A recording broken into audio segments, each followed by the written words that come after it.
bulto-bultong pera ang binibigay mo, talagang ano na, mahirap na matrace yan. But if you require on the blockchain na yung ibang mga recipients, for example, dapat direkto mong bilhin yan sa mga suppliers ng semento o ng hardware store or what, may resibo, at least matitrace mo yan na talagang nagagamit ng maayos yung pera, no? Attorney, tama ba ako? Yes, tama po. It's up to us to utilize this flexibility of the technology. Sige, thank you. Si Mayor Benji sent word that he has to leave by 11. So we'll ask him to go ahead, no, with apologies to Tiwala and Bayani Chain. So Mayor Benji, bago niyo po ikwento yung initiatives niyo po sa Baguio, dahil alam ko po, nagpaplano na po rin po kayo mag-blockchain. Baka pwede rin po kayo magkwento ng konti sa aming lahat dito, yung inyong 2 linggo nag-iimbestiga ng mga katiwalian sa ating bansa. Ano po yung mga nakita po ninyo, ano po yung mga nais nyo pong i-share rin po sa amin? Thank you very much, Mr. Chair. Thank you, and to our special guests and fellow public servants. Magandang umaga ho sa inyo lahat. I had a very brief stay with ICI, Mr. Chair. But the one thing that I found out, there are actually only 3 players, main players yan. Yung mga korap na politiko, yung mga korap na mga bureaucrats, and we're talking about infra, ibig sabihin mga korap na DPWH officials, at yung mga korap din ng mga contractors. Lahat sila korap dyan. Lahat. And the way I see it, it has become a cottage industry, a livelihood program. No? Sa laki ng perang involved. No? There should be 5 major players. No? Yung funder, which usually yung mga lawmakers, the DPWH at yung mga contractors, local government at yung community. Pero in is out, yung last dalawa. So sila lang nag-uusap. Most of the time, when we ask them, bakit hindi kayo transparent sa records? Bakit hindi nyo ilabas? Ang lagi nilang sinasagot is, paano kung i-alter nila? Paano kung baguhin at sirahin kami sa social media? So ibig sabihin, anong mechanism? And that's the reason why we're pursuing this, itong transparency and accountability mechanism. And na-introduce nga itong blockchain sa amin. So, pag in-introduce mo, sinabi mo na sa mga official na yan na, o bakit hindi nyo i-blockchain? Wala na silang rason. Kasi very weak yung kanilang alibay. Nasabihin na, hindi namin gagawin yan kasi baka nakawin. O kaya baka i-alter, kasi sirain pa kami. So, it's a very weak alibi, pero may rason pa rin sila. May lusot sila. I was really surprised when suddenly I was asked, or there was a press conference, without even consulting me, calling for me. And it was actually a hastily arranged press conference. Then suddenly, binabanggit na doon na, I'm not an investigator, I'm just a legal advisor. When in fact, sila naman ang gumawa nung designation na yun, legal advisor and investigator. So there were contrasting na mga pronouncement. Kakayanin ko pa yun tatanggapin ko pa yun tatanggapin ko rin na wala akong authority over the PNP CIDG, which is true. But we took the opportunity to enter into an MOU.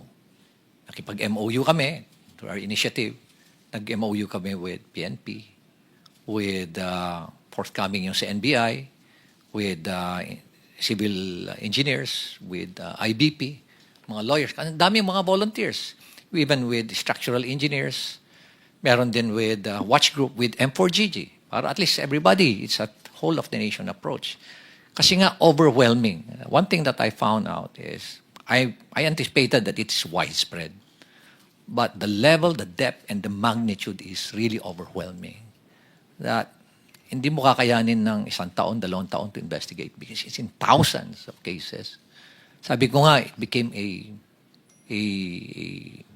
cottage industry.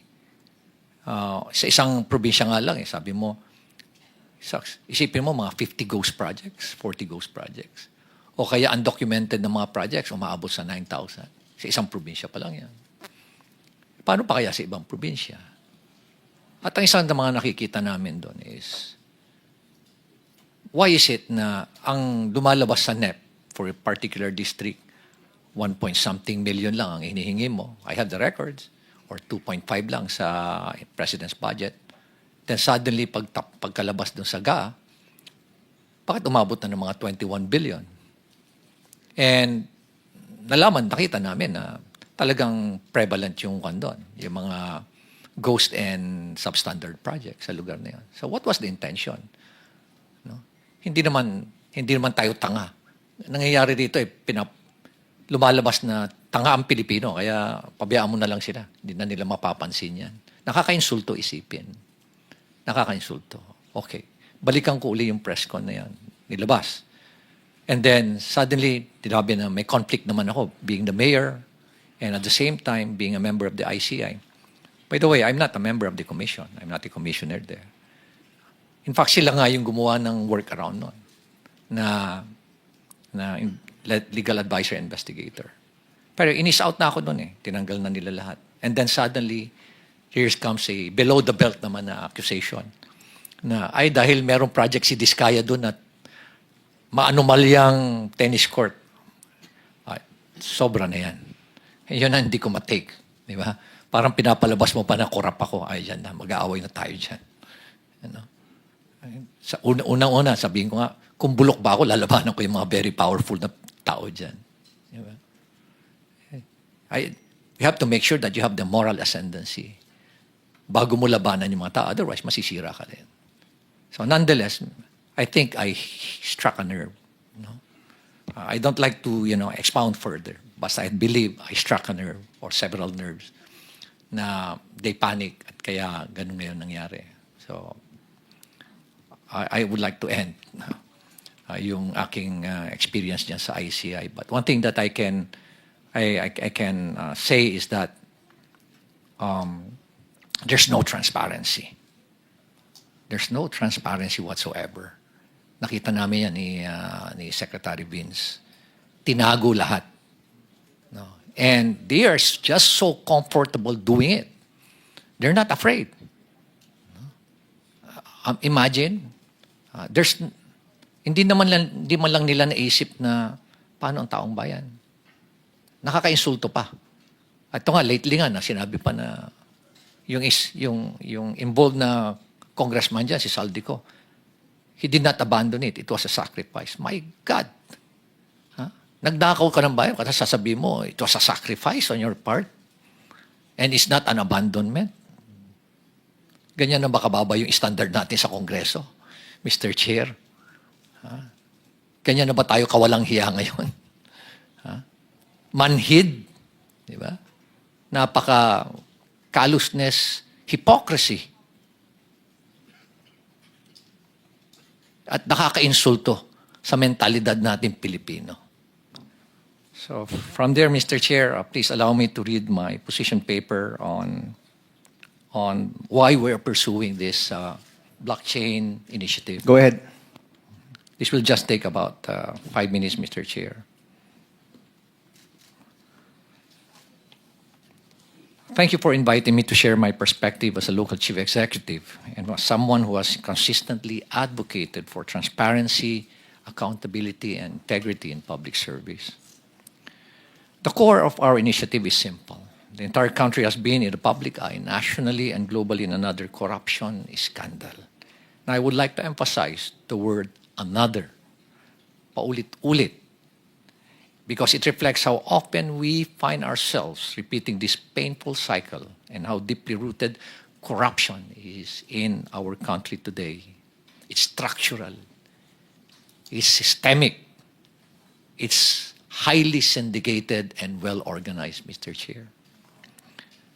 Tama na. Enough is enough. Every Filipino deserves systems that are not only efficient, but also inherently trustworthy. And with that, trust must be built on systems. I would like to emphasize that trust is the cornerstone of any institution. Baguio City has made deliberate steps to use digital tools to strengthen its governance and enhance public trust. And as part of our commitment to the open government partnership, I would like to inform you, Mr. Chair, that in the entire world, there are only about 160 local government units who are members of that OGP. It's a global network wherein follows a basic principle that local government that practices transparency, accountability, and strong citizens' participation are more progressive in terms of growth and development. And that's the reason why us, for Baguio City, we're a member of that. We strive to be a member of that. And in the entire country, out of the 1,400, almost 1,500 local government units, there are only 4 who joined the OGP. Hindi kami natatakot. Why? Sa transparency. Kung wala kang ginagawang mali, hindi ka dapat matakot. And that's why we're pursuing an open government policy. We're now partnering with Bayani Chain. Nakita niyo ho itong mga napakabatang bata. Itong dalawa ho. Yan, si Jello at si Alfred and Paul and the rest of the team. They approached me. We piggyback dun ho sa DBM para hindi ho kami gumastos. And one thing we told them is, make us as your value chain. Pag sinabi niyong Baguio City, then maraming local government na mag-strive also at, This partnership aims to strengthen public accountability, provide permanent audit trails, and promote participatory governance. And we are going to go live 2 weeks from now. Magkakaroon na ho kami or next week, magkakaroon na ho kami ng capacity building today, and we go live on October 15. Yes. Mayor, how long was the process from sinimulan niyo yung partnership till mag-go live po kayo? Almost 1 month, Mr. Chair. Only 1 month? Yes, Mr. Chair. Wow. Kasi yung titingnan mo, from a very layman's perspective, madali lang ho lahat eh. Ang pinakamahirap po is, yung mindset na, are you willing to open to be transparent, and to be to open your data, all this critical information, program of work, bill of quantities, contract, yung bid documents.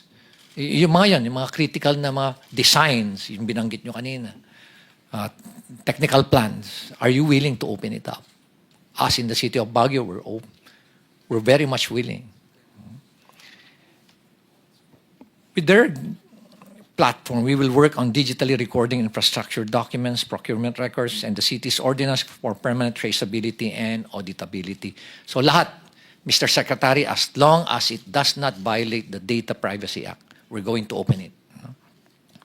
Why blockchain technology? Because it addresses weaknesses that traditional systems cannot. And I believe this is aptly and adequately explained by the 2 other presenters. Since we signed the MOA, we've been preparing the necessary documents and records that will be placed in the chain. And we are also conducting knowledge sharing sessions and training for our personnel so that this innovation is not only technology-driven, but people-driven. Kaya nilalabas na namin sa MANCOM meeting namin yan. And we are coming up also with pronouncements sa aming posts sa social media. And as I've said, both DBM and DICT started using blockchain technology in 2024. Nagpipigibak lang ho kami kay Secretary Mina Pangandaman. Thank you very much, DBM. And thank you very much for filing the bill, Mr. Chair. Thank you very much for filing Bill 1330. All these efforts show that we are not waiting for the future. And these are early steps, but they carry a very strong message. We're beginning to embed blockchain into systems because good governance should never be an exception. It should always be a way of life. So maraming salamat po, Mr. Chair. Thank you, Mayor Benji. I know we'll be seeing you soon, maybe in another setting here in the Senate. Salamat po. I wish you all the best at sana po ituloy niyo yung investigasyon ninyo even outside of the ICI. Maraming salamat po. Maraming salamat. 1 month. Totoo ba yun, Bayani Chain? Where's Bayani Chain? Mr. Wong. Mr. Chair, yeah.